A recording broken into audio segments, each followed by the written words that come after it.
Okay, so welcome to another episode of Six Strings and Other Stories. Today's episode is with a very special friend of mine, Mr. Rudy Wallang, coming to you all the way from Shillong in India. Now, Rudy has been one of my favorite guitar players for a very long time. He's one of those guys who plays just what's needed for the song. He's steeped deep in the blues. He's got like some serious, cred in that sense. He's been part of a blues rock band called Soulmate for a very long time. Before that, he was with a band called Mojo, and we're going to find out, how he got started, some of his earlier experiences, back in the days, and also what he's up to now. So please, everyone, please welcome Rudy Wallang. Hi, Rudy. How's it going? Hey, Warren. It's really fantastic to be on here with you to finally chat after ages. I know, man. So it's long overdue. Normally, Long, we long. tend to like meet at festivals or you're playing on the same stage, and then there's a quick hey, how are you doing? That sort of thing. Just passing. Yeah, I used to remember there used to be times I used to come and stay over at your place in Shillong. That just used to be always something I looked forward to. Unfortunately, And as time went on, it got less and less. But we yeah, always, never really. yeah, it's We just always, missed each other there. yeah, In the last NH7, I guess you guys had to leave early morning, yeah, man. straight up. I That was remember. I had like done Right. 5 gigs in 5 days, so it was a brutal Yeah. time. So it seems like a distant memory now. Hectic, yeah. Yeah. Okay, so Anyway, Rudy, I'm gonna get into a little bit like how you started getting into music. So at the time you picked up the guitar, what was your favorite band at the time? What were you listening to? well, the Beatles, man. The Beatles, of course, I guess ever since I was like really, really tiny. Because I still remember, I still have this vivid memory of myself holding that album, the vinyl cover Mm-hmm. of the Beatles, the four heads, the black cover with their four heads there. And I remember sitting there behind, I was like maybe 5 or 6 years old, and dad and mom, and I remember a friend of theirs had brought this album, and he was based in Bombay, I think. He was working with the airlines or something like that. Mm-hmm.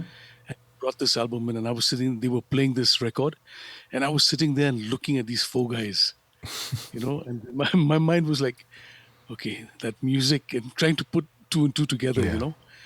and that's, for me, that's where it really kind of started, at least my interest in popular music Mm-hmm. started off with that. Which I year would this have been? Well, could have been 67, 68. Okay, so this was right Yeah, at the peak of the Beatles, you know, yeah, yeah, recording career.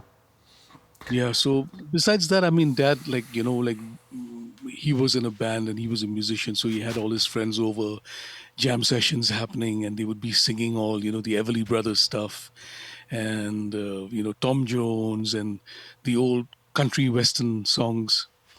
Uh, so I mean, that all that was part of my kind of learning, and when I was growing up.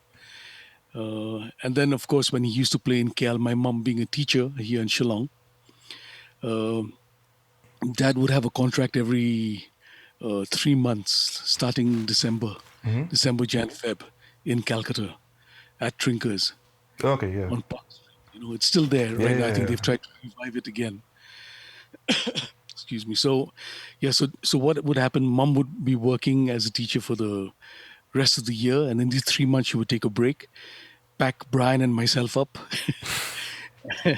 and we'd head to Cal for 3 months. Cool. And dad would be playing there. So we'd go in the mornings just to see them sound check. The matinee show they would have in the morning, because kids were not allowed in the evening because they Mm-hmm. had the cabaret and all that kind of stuff.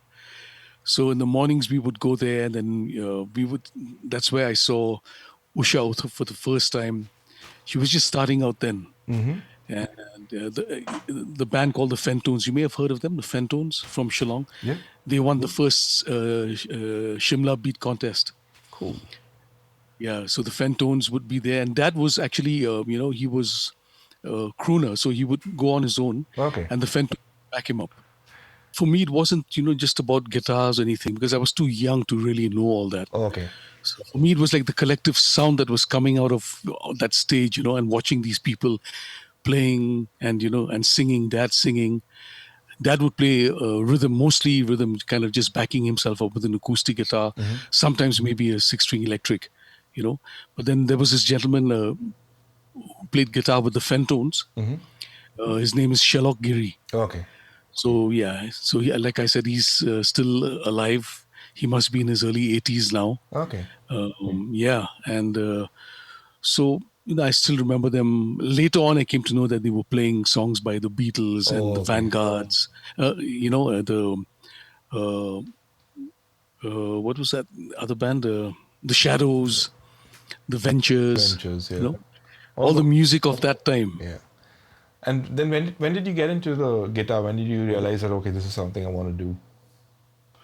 The guitar came a couple of years after that. Initially it was more the ukulele. Actually, Okay. my dad's uncle had gone to the States or had gone to Hawaii at one point of time. And then he had come back with this beautiful ukulele. It doesn't exist anymore. I wish it was still around. But he had this ukulele in this nice black case, I remember. And dad would teach me songs on that. And those old cowboy songs, songs by uh, the Western singers of that time, country and Western singers, because that was pretty big. That kind of music was quite big in Shillong, Right. from All India Radio. So here, All India Radio, they would play all country music and the latest pop stuff, besides the local folk music. But You know, that radio station was local to Shillong, I'm guessing. yeah, the All India Radio Shillong, So All India Radio Shillong. the music of choice would be what the local people would want to hear.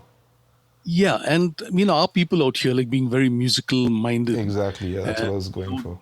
they were, the thing is like they were already into listening to people like Elvis Presley and the Beatles and every one of the Kingston Trio. The Kingston Trio, those guys who sang in harmonies. And out here, our people like really love singing in harmony, especially when we're jamming. Put in the different tenors and altos and stuff like that. So we call it singing in parts. So you take that part, I'll take this part. The alto tenor stuff came in much later in life. There's a lot of But that then, harmony in church music as well, I'm guessing, which you would yeah, have yeah, been yeah, yeah. So exposed to. yeah, a lot of the harmonies came in from the Welsh missionaries that brought in their hymns at that time. Because Meghalaya is a majority Christian state, so Yeah. the Catholics, the Presbyterians, Baptists, and then of course you have all the different denominations now, the newer churches, but then they all sing in church, and I think that's where the music kind of came out. That was in one end of the spectrum, and then the other end of the spectrum you had the British, the soldiers and the American soldiers after the war. Some of them that stayed back in Shillong because of the Okay. weather, and then a lot of them married here.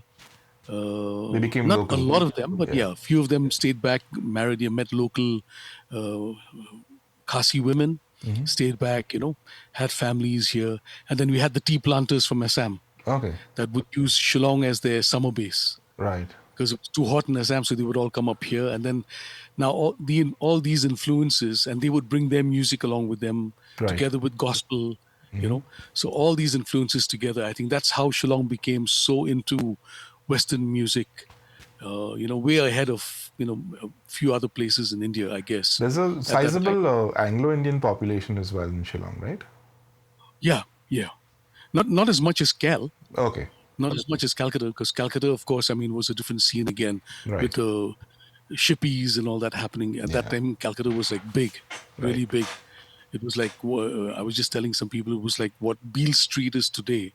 Park Street was like that back in the day. It was like very colorful, lots of music happening. You walk down the street, like every second place had a band playing.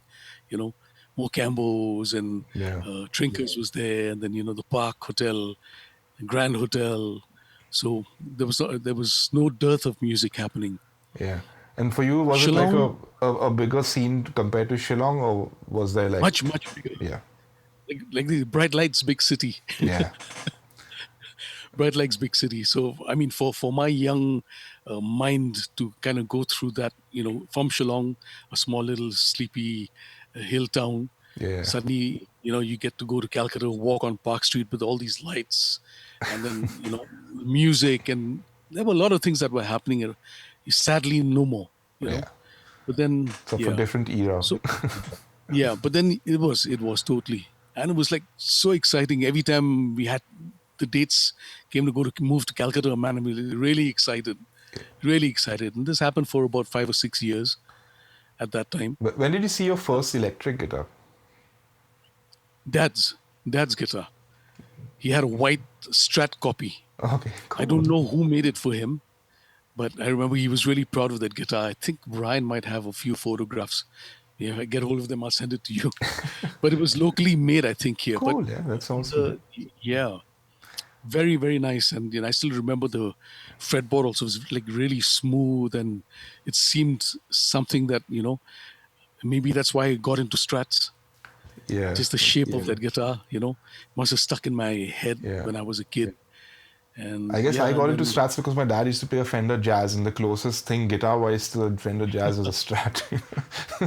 yeah, yeah, and then those days, I mean, especially in India, I don't think maybe Bombay Cal, it was easier to come by that kind of gear. Yeah, And for someone to have a Strat back in the day, it was like such a huge thing, you know, I know and especially exactly what you yeah, mean. and if you knew that somebody had a Strat and he was coming into town, man, all the musicians or guitar players were like, boom, I want to see that guitar. I used to get Just want to touch it. excited seeing the case, like those Strat cases with that Fender logo and everything. I was like, oh, you something good was inside it. Uh, Yeah. okay, now, at what point did you get into the blues? Is it something that just happened organically, or did something happen that made you realize, oh, this is another kind of music altogether? When I look back on it right now, I just feel that it was something that happened organically, but I didn't know.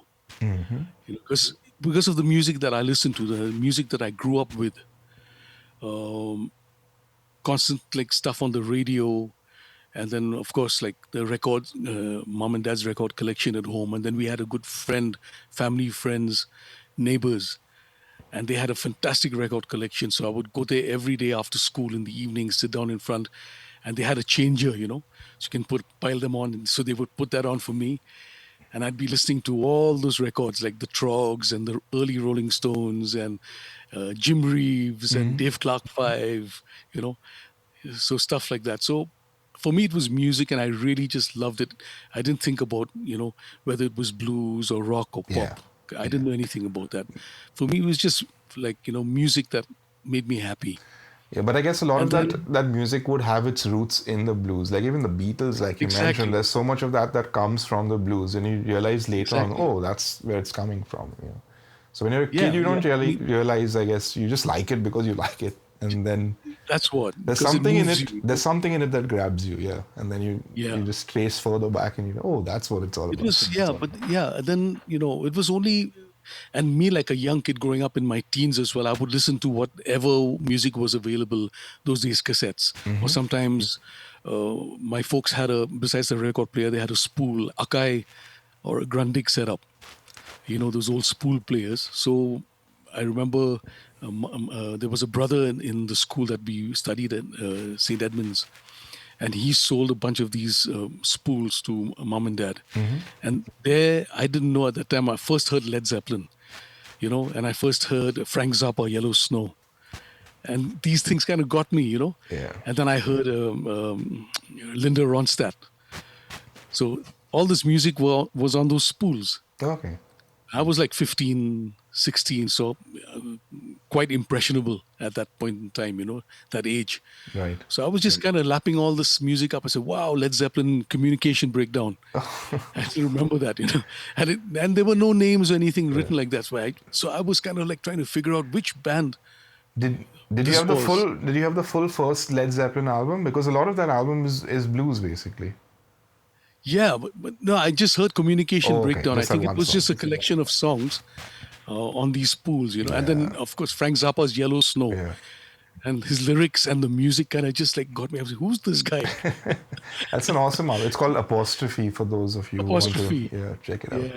And Yeah. there's Later one on, I came. there's another one just before that called Overnight Sensation, which is probably Yeah. my favorite Zappa album. I guess it's like the most accessible as well.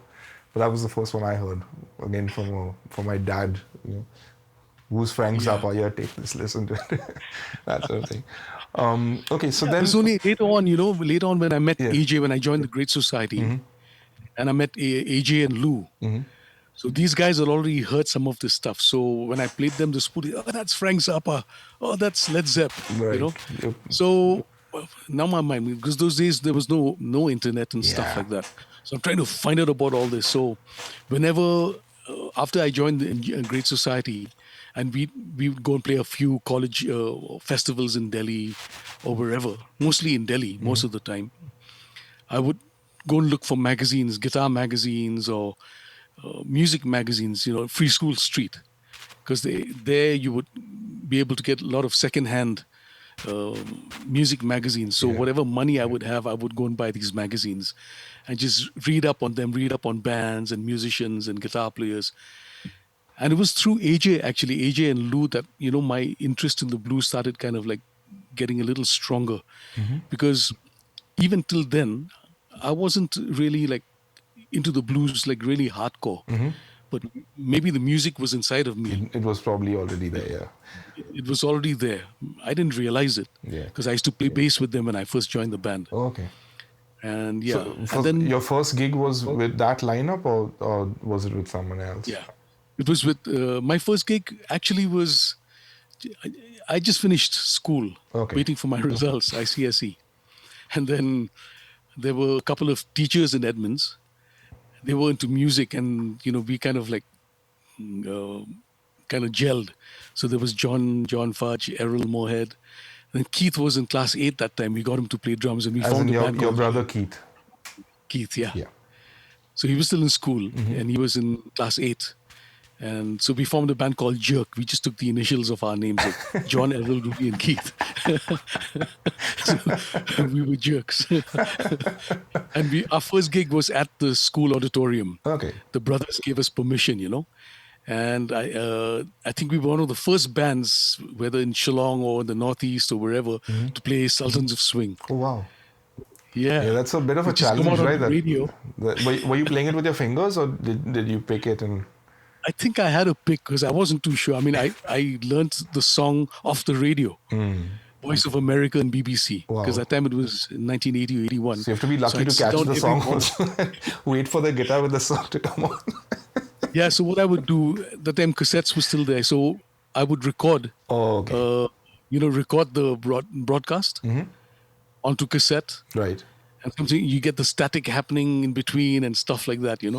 So if I didn't get a few words or phrases on the guitar or whatever, the next day wait for that same thing to happen, record it again. So it was quite a trip. And and was your first electric guitar was your dad's one, or you managed to get one of your own or something? No, actually, my first guitar was supposed to be a copy of Les Paul, Okay. made by Braganzas in Okay. Calcutta. Okay, so I was bugging my mom. I said I really needed this. So we had gone to Cal, and then I went to Braganzas, and they made, but the Les Paul, the guitar, the body was like twice the size of a Les Paul. It had the shape. It had two humbucker-looking pickups. Whether they were humbuckers or not, I was too young to know, but I was just really thrilled to have this guitar in my hands. Yeah. I didn't know what pickups they were. Yeah. I guess made by them, hand wound and stuff like What that. were you plugging into? Do you have the amp or something? Or? Yeah, we had a small kind of system at home, Oh, okay. a Huja amplifier that we would play the records and stuff through. So plug into that. It had those screw-on type jacks. Remember? Yeah, I remember those. Yeah. Yeah, those kind of things. It had that. Yeah. So one end would go into the guitar, the other end there, and that's how that was my first experience with like And an you electric took the guitar. same thing with you for the gig, or you had like I never really played gigs with that guitar because one guy wanted to buy it off me and he disappeared. Like he said, "I'll go and check it out," and he whacked the guitar. Oh, damn. And he disappeared. You disappeared with your Yeah. guitar. Yeah.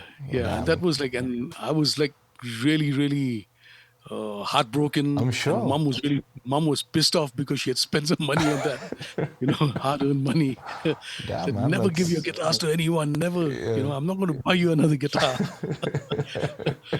Well, so that was it for that time. For about 4 5 years, no guitars. But then I joined GS, The Great and Society, yeah. yeah, we managed to play get hold of Gibson guitars and basses. So I used to play a GIVSON Gibson.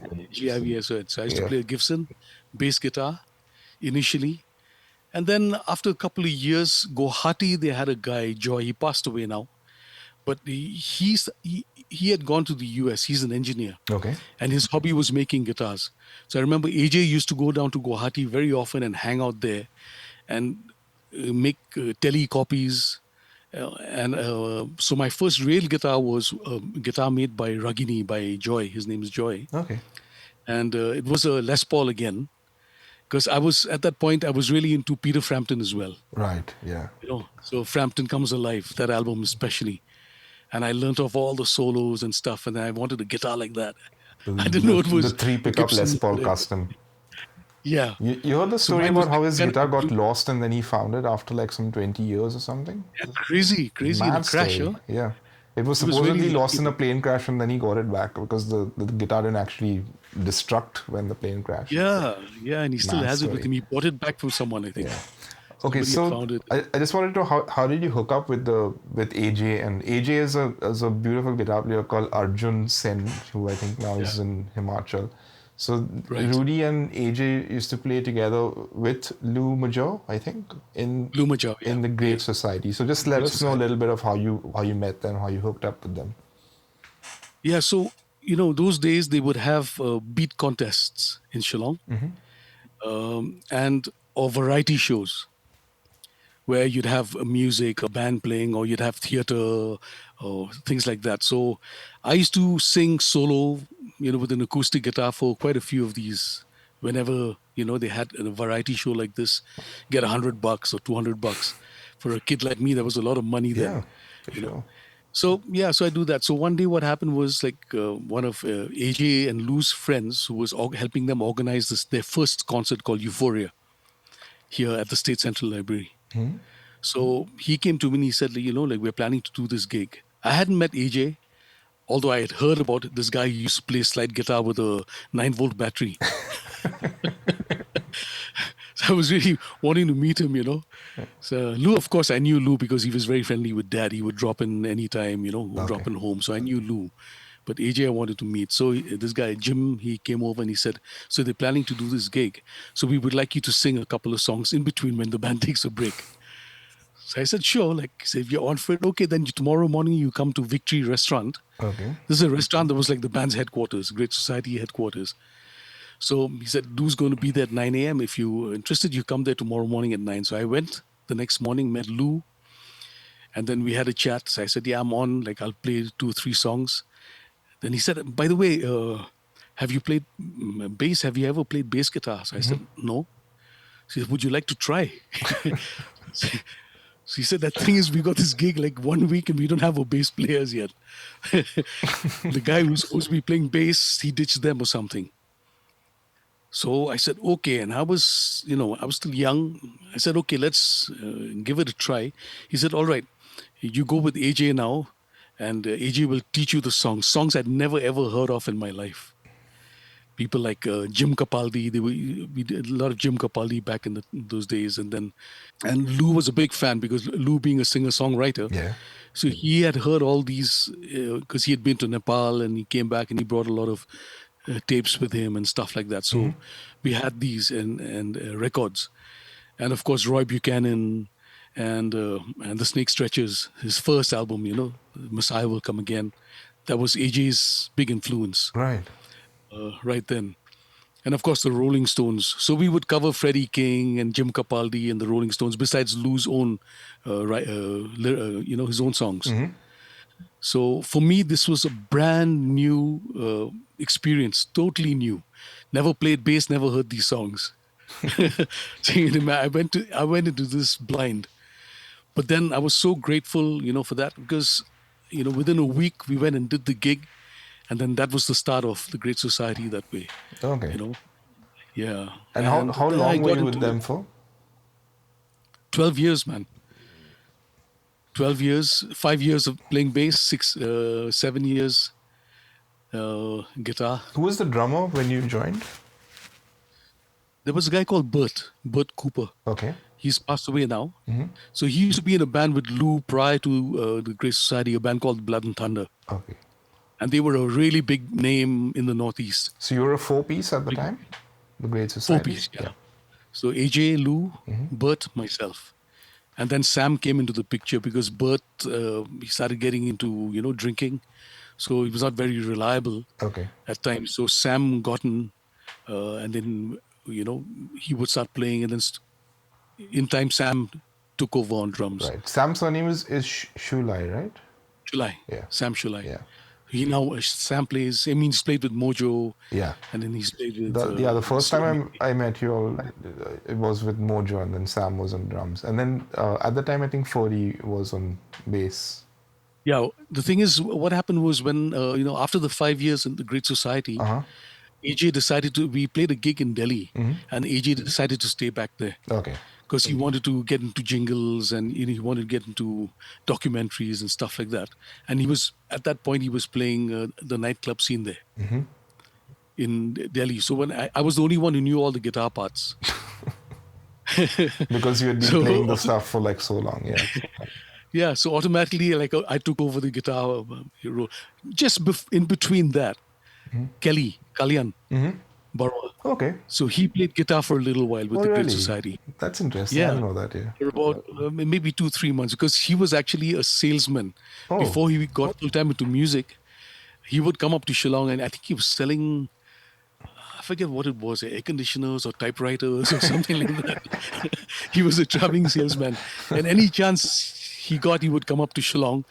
And I gave him a lot of tapes on the blues, like Buddy Guy stuff and all that, So that's how he got into it, Kelly. So, Kelly played guitar with us for a little while. And then he decided to move to Mumbai. Okay. So then I stepped into his shoes and I taught all my bass lines to Ferdy. Right. Ferdy came in as bass player, So this was still Great Society at the time? Yeah, it was still Great Society. This was in 80s, maybe 87. And 80. at what time, when did it become Mojo from Great Society? That was in 95, I think. Okay. No, 93, 94. 94, Mojo was formed. Right. So in between, and also at that point of time, after the Great Society, playing blues stuff, I decided I wanted to quit. I just had a small young family at that point of time. I just wanted to get out, take a break from the, touring and traveling, playing. Although we didn't play much, but rehearsals, I was there every evening, for rehearsals every evening. So then towards the end, when the band started kind of like fading out, other musicians went their own way and stuff. It was just me and Lou. Right. So I was just I thought to myself, I think it's time that I took some time off for myself and started teaching myself, from what I've learned. And that's when I got into the blues. Okay. That's when I really kind of like dove headlong into it.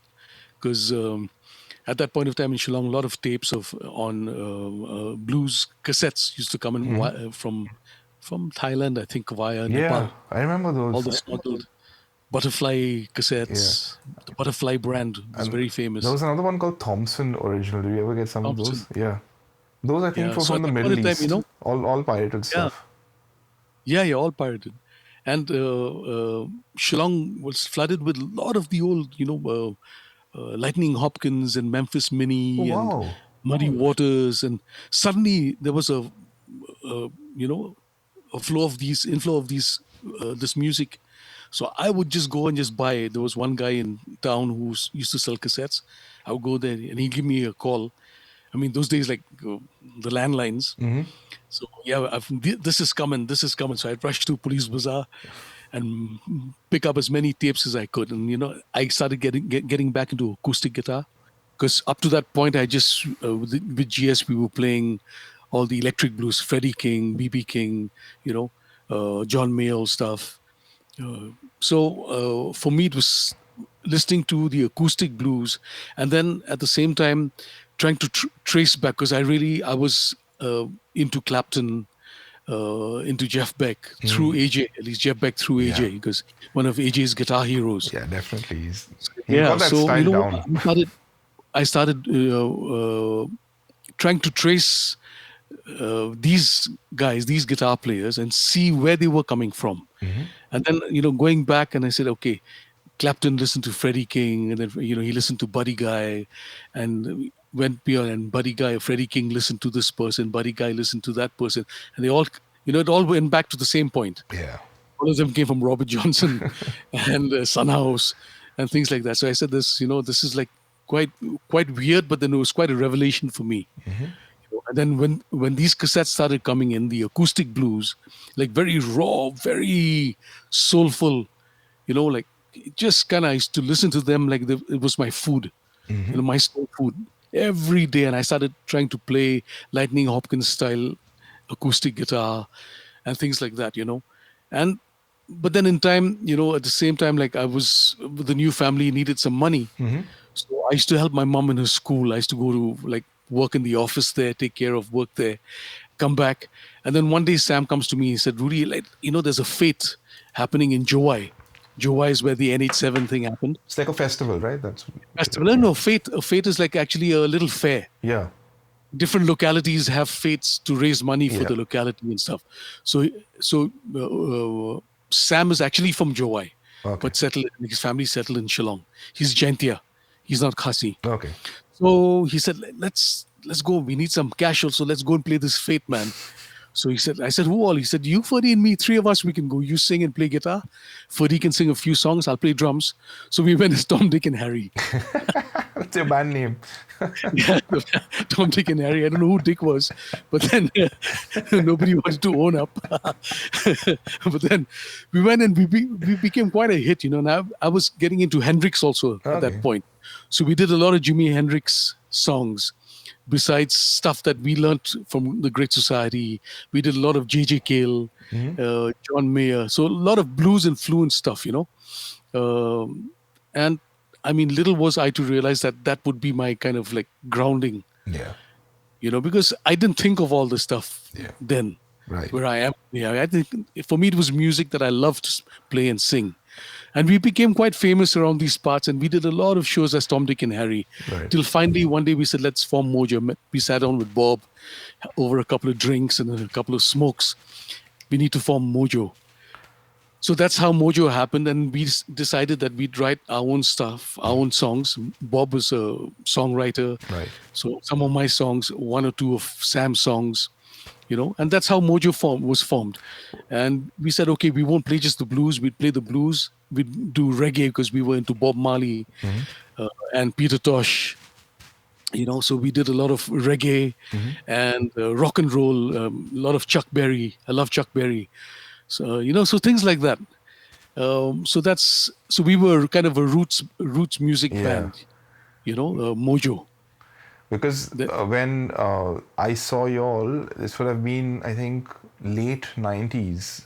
You were playing at Strawberry Fields in Bangalore. As the headlining band. And I remember Sid was like, come on, let's go get a drink, because we didn't do too well in the competition. And then you all started playing The Weight by the band. I was like, oh man, I haven't heard that song in ages. Wait, let me listen to this. And then I kind of, forgot all about going and getting a drink. I just, watched the rest of your gig. And I was like, oh, because at the time, I guess also Bangalore was very like metal, and, a lot of that was going on. And just to hear this was like a whiff of, fresh air. And that was the first time I heard you. Were you on guitar or bass at the time? I was playing guitar. You were playing guitar. So myself, and I think Keith had joined the band then. So Keith was playing rhythm guitar. Right. I was playing guitar, and I think we had another guitar player, Amit Malik. Okay. So because we did a lot of Black Hearted Woman, Allman Brothers, and we did, the one that we jammed on a couple of times. Whipping Post. Whipping Post, yeah. So we played Whipping Post. Right. At Strawberry Fields, I think we played Whipping Post as well. I remember that. Then at the time, I think Stevie Ray Vaughan had just come in. A couple of years before that. So we played some of the Jimmy and Stevie Ray Vaughan stuff. TikTok, I remember that song, That TikTok, album TikTok. is really nice, right? It's called Brothers, I think. Brothers. The one they What a did with Nile Rodgers producing. That's a great album. that's it. Yeah. Because I remember when I used to work at Farad's studio, he had it on CD, and I used to use it to like listen to the speakers and stuff like that. Killer Okay. album. That's great. I never heard someone refer to that same album because Yeah. there's some cool songs on that one. Yeah, yeah, Um, really. I still have that CD with me, and I play it. I mean, that really influenced us as a band also, like just the yeah. feel of the music. So listening to all of them, Buddy Guy and all that. So we wrote songs and we came out with an album called Blues for Brotherhood. Yep, I remember that one. Yeah, I think you must have heard that. I heard it at Amit Saigal's house. I think he had a copy. Right, right. Yeah, yeah, Yeah. yeah. So we came out with that one album. Then we were together for 9 years And till you all gigged pretty much all across the country, if I'm not mistaken. no with Mojo. Yeah? Not really. Not really? See, Great Society, we were Calcutta, Guwahati, the whole of the Northeast, Right. all the states in the Northeast, and Delhi. Right. We never played Mumbai or never played Chennai Yeah, or down I south. never saw Bangalore. you all in Mumbai ever. Yeah, So, we yeah. never played there. Yeah. So with Mojo, I think we played one gig in Mumbai. That was at remember when the Channel V Yeah. or was the MTV. VJ? What was his name? No, the Channel V guy. The guy used to sing. Now he's born again. Danny He had a McGill? band. Danny Miguel. Yeah. He headlined. We played in that big field. I There was vaguely a remember that. Yeah. I think he was very popular at the time because he kind of looked like Eddie Vedder. So people would yeah, like kind of mistake him for yes. that. So yeah. So I remember what happened was uh, the organizers they got. I don't know if it was Baba. You remember Daniel Baba? No, that doesn't ring a bell. Tall guy, tall, lanky guy. Now he's Okay. down south in Okay. Kodaikanal. So I think he organized it. He was friendly with Keith. Okay. So they got Mojo to play. Right. So for us, it was a big deal because our first time ever, like Bombay. I'd never been to Bombay, Oh, really? myself. Yeah. So for me, it was a big deal. I said, like, hey, we're going to be playing in Bombay. And so we were the opening band, opening act for Danny Mickel's band. And what was the metal band from at that time? Vernon's band, Starting with M, Millennium. Millennium. Yeah, so Millennium. And Danny Miguel's band was called the Power Onions. The Power Onions, yeah. I remember that. Yeah, so there was us. Danny Miguel was the headliner, and Millennium played in between Okay. after us. Okay, so I still remember that gig, man. I mean, like for us, it was like really big. Kind of like we made it. We're playing in Bombay now. Did you have Roger Drago doing sound? Yes, Yeah. it was right. If And Roger was on sound, you knew like okay, it's taken care of. and we'd never ever played on a stage that big, Yeah. because all our stages here were like small, tiny, like four, just enough for 4 people and a drummer. The first time you get onto a big stage is a bit of a challenge because you don't really hear each other acoustically. You're kind of spread out. So just hearing Yeah. each other, it's like everything's on the monitors and it's And a we were strange really one. spread out, and we really didn't have time for a sound check. Also, I mean, Oh, whatever God. sound check we did was just before we played. We went on stage, did a little sound check, and then we played the gig. So that's, Crazy. I guess, yeah, the pros and cons of being an opening act. First time. So anyway, I mean, it happened. Then the next time I remember we played at Raspberry Rhinoceros in Juhu. Yep. So I think we played those 2 gigs in Bombay, and then we came back, and then of course we played in Bangalore, Strawberry Fields.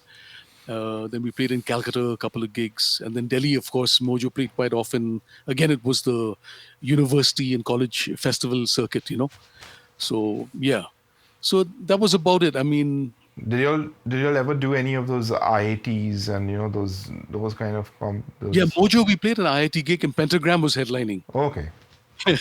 That's when I met Vishal and gang for the Randolph what's his name? and Randolph, yeah. yeah, and Shantanu Hudlikar, because he was doing sound for them at that point in time. He had his hair like really long, and He had that Frank Zappa goatee as Yeah, well. yeah. That's where we first met in Delhi, IIT Delhi. So then Mojo played till what was like the last year you all played till? I think it was 2000 and 2000. Okay. 2000, maybe beginning of 2001. And then your singer Bob, I think he became the local MP or the minister or something. Was that the Yeah, same guy? yeah, correct. His dad passed away Okay. suddenly, and now he didn't want to become a politician. He was the music, and he studied at XLRIs, so he was an MBA. He had a degree. Okay, so but his heart was with music. Right. He was a harmonica player. So the thing is, then there was a lot of pressure from the family and from supporters, his dad supporters, that no, you'd be the next guy. So very unwillingly, he stepped into his dad's shoes, and then of course he became the home minister of Shillong. He was a very good leader. But then, being a young, dynamic leader at that point, the chief minister and all that, he was pushed and he suffered a heart attack, a stroke, Oh dear. and stuff like that. Because it was like just too much for him. And he told me many times he wanted to get out, but he's just too much pressure. Yeah, the stress So can do. finally, Yeah. yeah, man, yeah, kind of like he was not in very good health. So finally, he decided to quit politics. And I think that was the best decision he made. But even right now, he still like advises, The government. not exactly the government, but then NGOs and things like Oh, that. okay. Like a consultant. Consultant kind of thing. Yeah. So when Mojo packed up in 2000, then was there a gap between that and when Soulmate formed, or how did that go? Yeah, there was a gap. I think we had, must have been about maybe 6, 7 months, 8 months. Yeah. Because in the meantime, I mean, after Mojo, just before Mojo had split up, we did one gig in Roy Venkataraman was in Shillong. Okay. And we used to do the Bob Marley tribute. So he came in for that. So he was very friendly with Keith at that point of time. And that's when he came here, we rehearsed here in the studio. Okay. Yeah, and just this morning I found a picture, I sent it to him, and I said, remember this? He was sitting over there and I was sitting here, and we were working on Mali songs. So we did this gig down there, and then Tips, she was a backup singer for Mojo. Okay. Tips, and we had another girl called Donna, Okay. who sings with the Shillong Chamber Choir now. So Tips and Donna were the backup vocalists. And of course, we had quite a big band. We had a keyboard player, and Keith was in rhythm. Then we had Ferdy on bass, Sam on drums, and there was another guy called Valte on rhythm guitar. And of course, so it was a pretty big band for that time. I mean, it must have been about 7 or 8 people. Right. Band, and it went off really well. So we were known for playing all reggae and stuff like that. So yeah, and then soon after that, when Mojo disbanded, Tips was like, because I got lost. I was lost for that little while. So I had started off my studio, recording studio at home when I was staying in Malki, and then shifted here. So what I used to do was I had that VS880, the Roland VS8 recorder. It's like an all-in-one Porter studio kind of thing. Eight tracks, studio. I think. Yeah, 8 tracks. Yeah, 8 tracks. So what I used to do was I would program the drums and bass on the keyboard, and then I would play rhythm parts, and then we would go and do a couple of gigs. I would carry this with me, put in Tips' mic over there, just get a nice sound, like some reverb and stuff like that. Plug it straight to the PA. Okay. Like two channels, and I would plug my guitar and use the amp simulators on the. It had some of those virtual amp sims, yeah. Yeah, the virtual amps. Yeah. Pretty nice sounding, the Roland sims. So yeah, and so we did a couple of gigs, at least about 4 or 5 gigs like that. Then one day, like when I got fed up, and I said, like, the thing is, like, now we're stuck with playing just that much. I don't know anything about looping, that we could loop and things like that. So I said, like, I think it's high time we get some real humans, because we're playing the blues. Yeah. We can't play blues with a machine. We need to get a drummer and a bass player. But what we'll do is, like, we won't get them in full time. I had experiences early on with the other bands about like you got to deal with a lot of egos. Yeah. So I said I don't want to go through all that shit again. So Mm-hmm. let's just make it clear to them like, okay, we'll call you for this gig, Mm-hmm. drums, bass, or for a couple of gigs if you're free, and we'll pay you for these gigs, and that's it. Yeah. And if you're free for the next gig, if not, Yeah. we'll get somebody else. Right. So that's how Soulmate started, and then that's how we started getting on the road, and then the Delhi scene, started. Because I remember, I think around 2002, when Zero did some gigs in Goa, I think we met you all there. That's right. That's the first time I remember meeting you all. And that was our first time in Goa as well. Yeah. Again, I remember thanks to Vijay. that was the first time Tip saw the ocean and she went a bit nuts in excitement. I remember that. And then we came back to Bombay on the bus or something like that. I Yeah, remember that. yeah, the Yeah. sleeper bus. I And remember that. I kept stopping to puke. Yeah, that was quite a trip, man, Warren. I Yeah. mean, and then we stayed in Bombay for a while. Yeah. I think that's when we got into Henry Thams. Yeah, I remember that. Yeah. Henry Thams. We played at. That's in the gateway of yeah. India. Yeah, I remember that. So that was our intro to Bombay. Actually, that was our first gig as Soulmate in Bombay. Was at Henry Thams, and that was also through Vijay. And I still remember yeah, I that. used to play quite a bit in this place in Delhi, I think called Haze, if I'm not mistaken. Haze. You all Yeah, had like a regular Haze thing was, there. Yeah. the Haze was like Your adda. yeah, man. I'll never ever forget Kiran. I mean, God bless his soul. Right now, he passed away in 2016. Oh, okay. Kiran Sant. So, but that place, the Haze, was our mainstay, and that's where we kind of like really grew. The band and the audience, Yeah.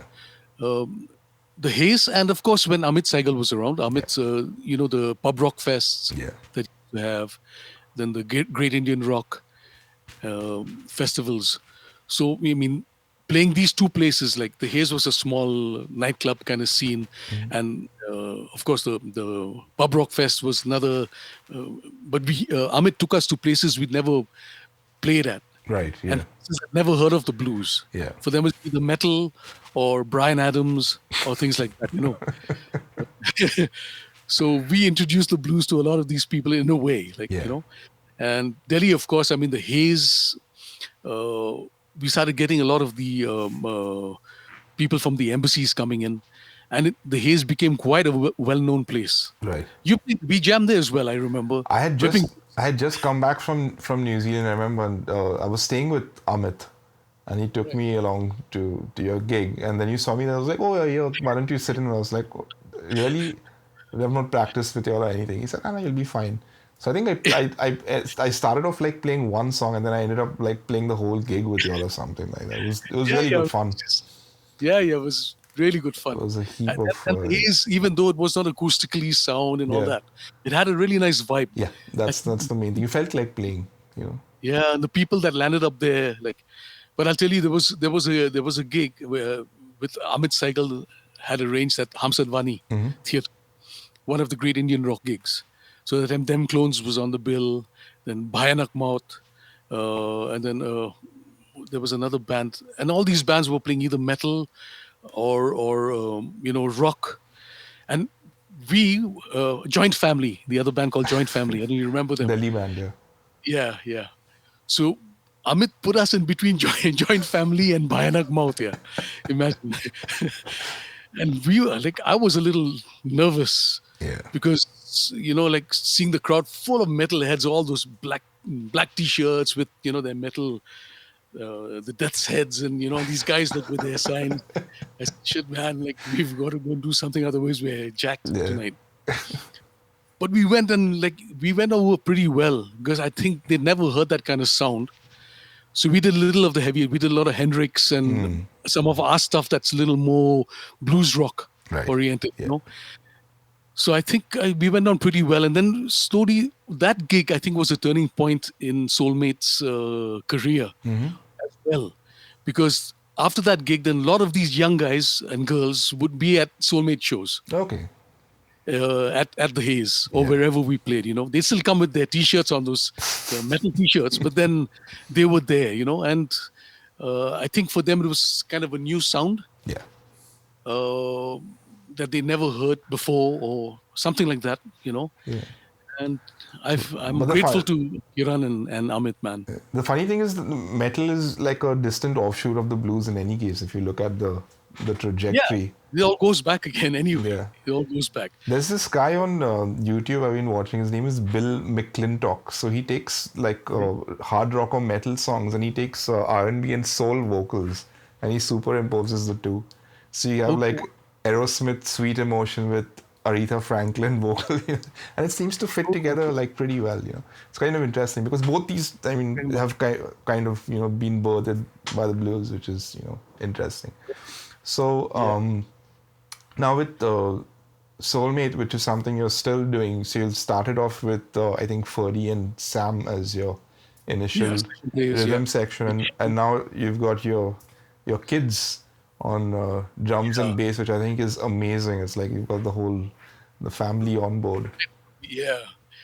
Well, actually, it started off like this. We had Ferdy and Sam, but then Tips used to play, uh, and it really helped me as a guitar player because Tips used to play guitar on a certain song. She I mean, plays a number of damn good songs. rhythm guitar, like she really fills out the space when you're soloing, for example. She does.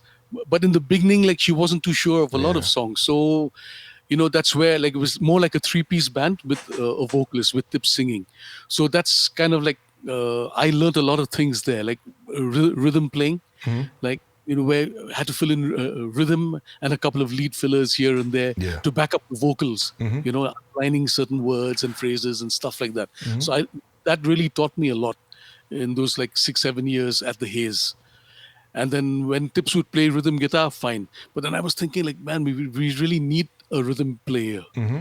just to flesh it out a little bit more. Yeah. Because it sounds so nice, and I'd be free to do a few things that I really want to do Hmm. that I can't do in this setup like this. So that's when I got Leon in. Right. He was very young. Leon was like 20 or 21.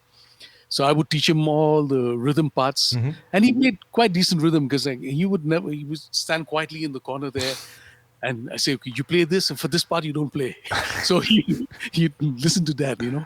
Yeah. That way. And then Vincent, in his time, he was playing with some other bands, and he was into the his kind of music, his that his gang would be listening to. Hmm. Point. So, but then I think he grew up listening to me and listening to the band practice when we would practice here. Yeah. So he'd come down, he'd sit in the corner and listen, just like me, like I did with my Yeah. dad, when I was a kid. So he kind of like grew into the songs, and he has that feel for it. He Yeah. has that feel. That's one of those things you either have it or you don't. It's very hard to fake Yeah. it. Yeah. Somewhere along the way, you also had a couple of great keyboard players. I think Raveen played keyboards with you all, and then the late Karan Joseph as well. Yeah, man. Yeah, man. Raveen's still around and he misses. I mean, he's based in Bangalore, Yeah. so we miss him. I mean, that way, when Karan came on the scene, like it kind of just changed the sound in a way, the sound of the band, Yeah. because he had that soul. Yeah. We didn't have to teach him that. Yeah. He already knew Yeah. what He was he had to do. a force of nature, man. He just like a Yeah, man. torrent of And thanks to Floyd, Mm. thanks to Floyd in the introduction, because when we were recording our third album, 10 Stories Up, we were at Yashraj at that point. I remember I was in Shillong. We had already gone and laid down, I think, the rhythms sections and rhythm parts for most of the songs. Now, Karan was in Bangalore, and Floyd already knew Karan. So Floyd told me, he said, "There's this young kid I know." He said, "He's really, really good. I think he's going to be ideal for y'all." So we had come back. We had finished that recording. We came back, and then I remember we were on Skype that day. I was on Skype with Shantanu, Floyd, and Karan from the studio. I was guiding Karan on, about what to play when, where, that was how I met Karan. You were producing the recording from afar. Yeah, yeah, and that's how I met Karan. That's And damn cool. then, yeah, man, I mean, what else can I say? Yeah. Everybody knows Karan's feel, the feel that he had. Like nobody else has that, man. Yeah. He's a It was almost genius. like he had like this, way of channeling something from I don't know wherever, but it just came out, and he would just Yes, be yeah, like yeah. laughing and grinning, and it's like, man, you know, he, So pure, yeah, so pure. effortless. That was it. It just came out of him. Okay, so we'll just run through a few questions here. Um, now, this is just like a little bit of the guitar related stuff. So, how important you think is a guitar player's tone in your perception of, like, do you ever like a guitar player who doesn't have a good tone, for example? See, growing up listening to Hank Marvin, Yeah. first of all, I mean, like actually listening to solo guitar, like Hank Marvin has always been like at the top of my list Hmm. because that's what I heard when I was a kid. So it's still stuck with me. It's going to be stuck with me forever. Yeah. There's no changing that. That sound, that pristine. I Yeah. think again another reason why I fell for the Strat, Strat. Yeah. playing a Stratocaster. Yeah. So uh, I think tone as a guitar player you need to have. That's your voice, Hmm. especially if you. Um, for me, as a guitar player that who writes songs and who writes instrumentals, a couple of instrumentals like with the band, I've always found out that I need to find my voice. Yeah. Tips is singing. Yeah. I sing, but I don't have a really fantastic singing voice. I can sing certain things. There's certain things that I won't touch. And since Tips is there and doing that, I just leave that to her. That's her department. I mean, she does that the best. So for me, it's about uh, making my voice heard Yeah. as well. And for me, that's why I think tone is really, really important to me. Tone and besides tone, phrasing. Yeah. They kind of go hand in hand also, because like if you have a better tone, you kind of want to hear the notes more, and then I guess you don't try to cram a lot of things into it. You start phrasing more like a vocalist, for example. Yeah, yeah. And for me, I like to listen to BB King style of singing.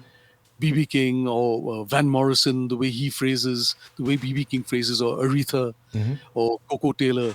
So I try and when I'm playing, I try and kind of like imitate them Right. in my mind. Like okay, this is how that person would have sung it. Right. So I think I've kind of developed something that maybe it's my style in a way. You know, through the years of just playing and playing and playing. Yeah.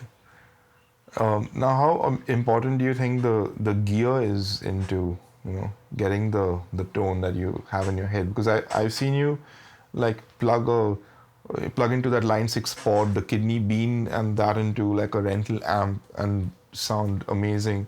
And I've seen you like I've taken a photo of your pedal board. It was just like one tube screamer pedal into a Fender amp or something like that. So I've seen you actually get like a very identifiable sound from no matter what you're playing. So Yeah, I think it comes from the fact that I like to keep things simple. yeah. First of all, yeah, you know,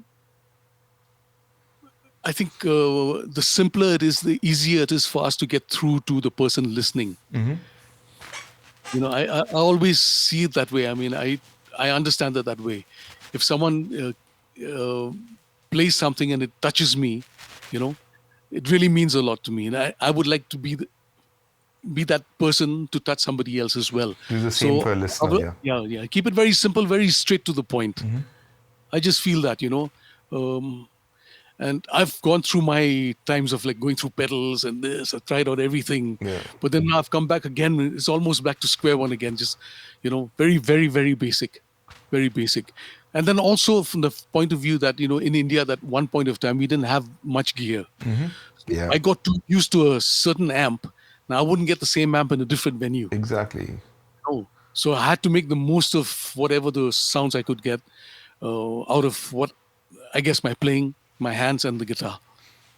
Yeah, we kind of have it lucky now with at least we did for a while with Yeah. rental gear. You could just say this is what I want and it would show up. But there Yeah. were days Oh, where right now it's possible. yeah, Yeah.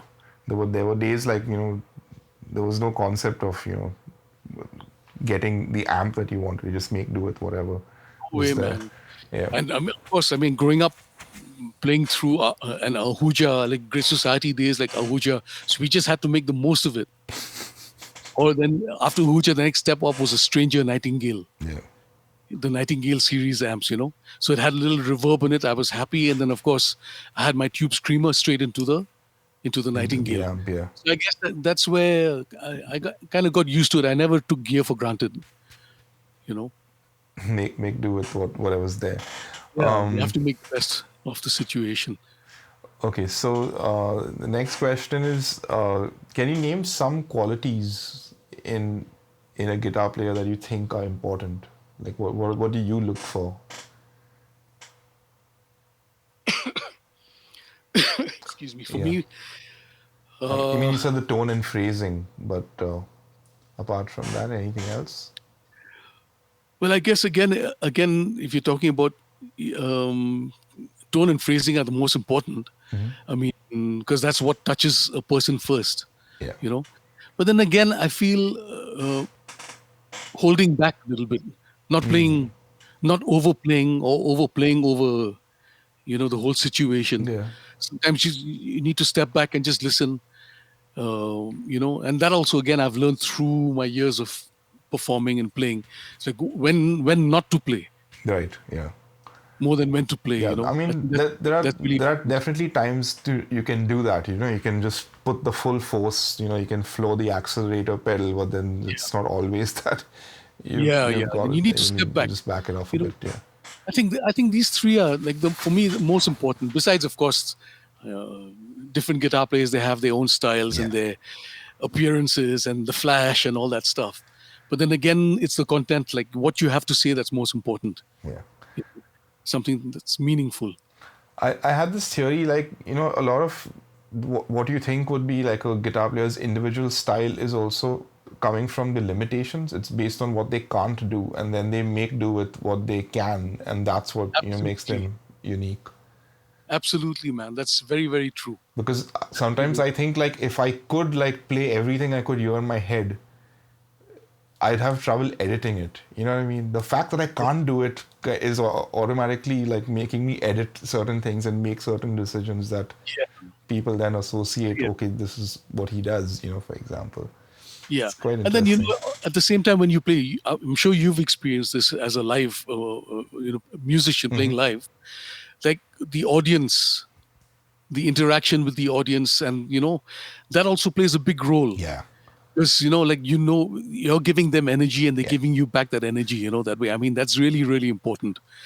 And to get that same energy in a studio is quite different. It's Yeah, quite for sure. tough Yeah.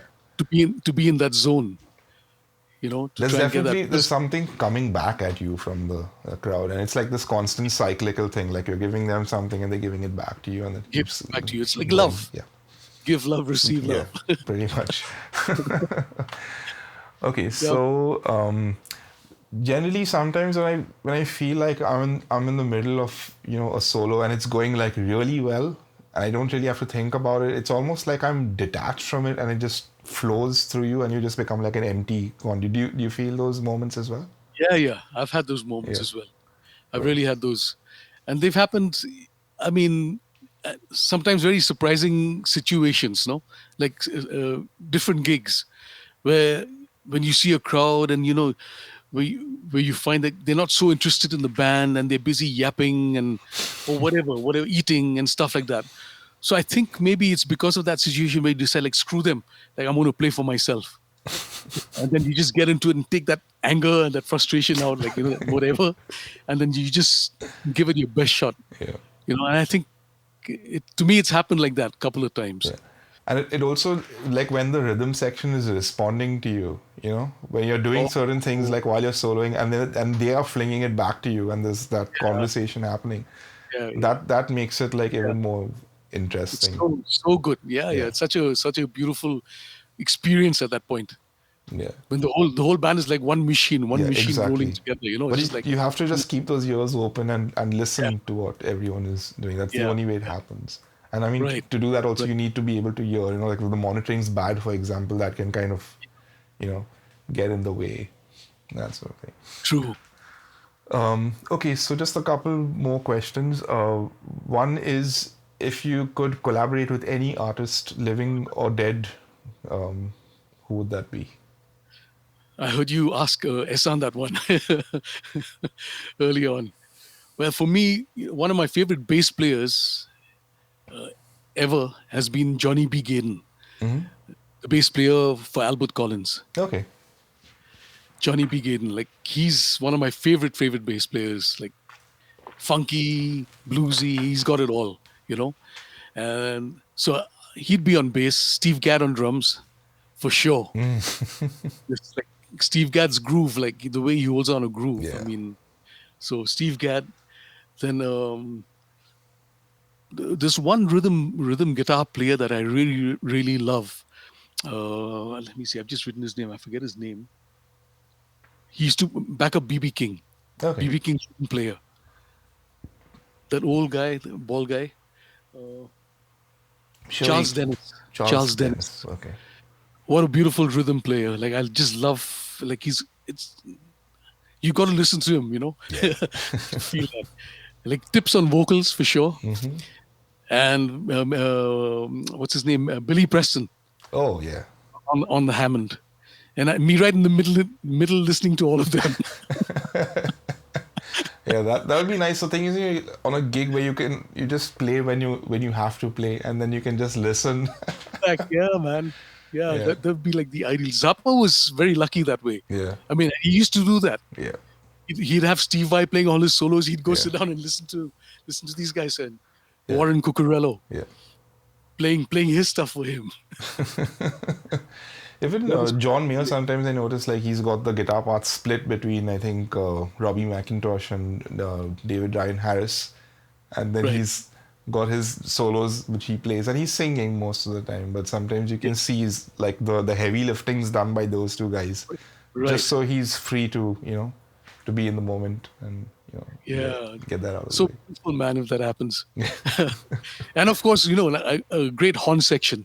Yeah. Like the guys who backed Albert King, Albert Collins horn section. Those guys on horns. Awesome. So I hope you get to have some variation of that.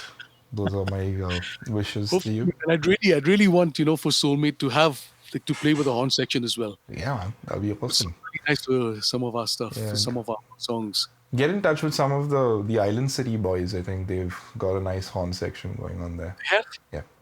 Who all are there? Speak to JJ. I think he'll give you an idea because they've been doing a fair bit of horn section recording. So maybe that'll be a good idea. The last question you get to fling back at me. So turn the tables.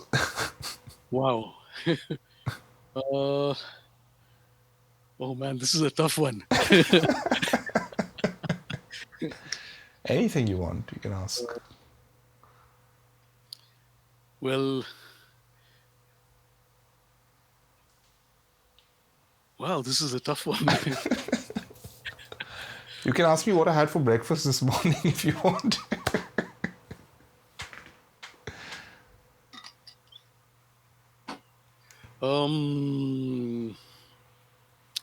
With all the gear that you have, like, I mean, like you refer to yourself as a nerd Yeah, many times. wholeheartedly.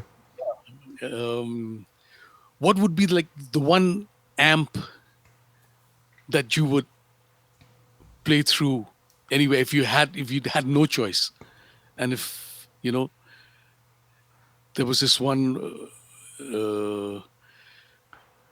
what would be your dream amp to play through? I guess it'll probably be this OD100 Classic Plus because it's got a Fender twin, like high headroom style clean, but it can get a bit dirty like a super reverb, that sort of Okay. thing. And it's got a Marshall Plexi style thing on channel 2. Both. Yeah, Right. best of both worlds. And I'd So probably go with a Strat with a humbucker on the bridge just so I can kind of do a little bit of that Gibson thing. You've got it the other way around. You had a humbucker in the neck, but now you've got two humbuckers in your Strat. two humbuckers now, yeah. And I just got the other Strat the other day. I've got my blue Strat, the light blue. You had that for the longest time, I remember that. I just changed the pickups. I put the Samo Duncan Antiquity Texas hot pickups on that. Okay. Sound really good. So I'm happy with that. And And then I you've got a bought that. sunburst telly as well, if I'm not mistaken, Yeah, yeah, with the yeah. black pick guard. No, it's a white White one. pickup. The Oh, black sorry. one, no, that one I've given to Keith, Oh, okay. the Japanese squire. Yeah. Uh, got that in '89 or something, 88 or '89. So that's back with Keith now. Yeah. So amps. The thing is, like when you talk about amps and all, I mean, for me now in India, we've got a choice. But then again, I love the small wattage Yeah. amps, So, 15, 20, so 22 normally watt. like a deluxe or something is what you'd be going for Yeah, ideally. deluxe. Yeah. That's your Even do you know the Brugera? The yeah. Brugera, they've come out with some really good amps. The 22 watt amps with the EL 84s, I think, in them. Okay. Lovely, lovely. They're very close to the Fender Tweed. And Fender's come out with a new bunch of silver face, reissues, but they've issued the Pro Reverb, which I found interesting because that's normally like a half watt twin kind of thing with two by Okay. 12. This Oh, was like a nice. 1 by 12 thing with a 40 watt amp, Yeah. and the speakers made of like a neodymium magnet, so it's damn light. You can pick up the whole thing like it's under around 15 kilos or so, which I think is quite, Wow. as Okay. the older you get, the lighter you want it to become. Yeah. Yeah. You don't feel like, Besides traveling airlines, also they've yeah, you got to pay for everything, yeah, man. every little bit It, you carry on. like the moment Jet Airways went away, we had to fly on the other airlines, and with Jet you would get like that extra, being a platinum member or I whatever. know. I That know. was the Air only way India. you could do it. And the moment that happened, then I was like, okay, I need to downsize my whole touring rig, and it just became Same thing. shrunk. Same thing. Same thing. I think for most of us, we all have the Yeah. same idea. The The funny same thing is, with this conversation, I realized how many things we have in common. So I'll tell you. So both grew up in musical families to dads who were actively gigging, got into the Beatles, uh, did some church music, that sort of right. thing. Gravitated to the Strat. Got into the blues, though we were playing other forms of music, and we both are born in September. September. Yeah, I know. Yeah, like twins. Yeah, it's amazing. Anyway, it's a pleasure to call you a friend, Rudy, and thank you so much for doing this. It's been a Hey, Warren, blast. thank you very much, man. It's been a long, long time. Yeah, I wish you all the And best with what's coming up for Soulmate, and for all the recording and live, and hope you get sure, back to a full-on live gigging schedule, in the not too distant future. absolutely, man. I mean, we're all praying for that. Yeah, You too. Wish the same for you. thank you, and I'll see you soon. You take care. Okay, Rudy, see you. Bye, Bye Warren. bye. Bye. Good night.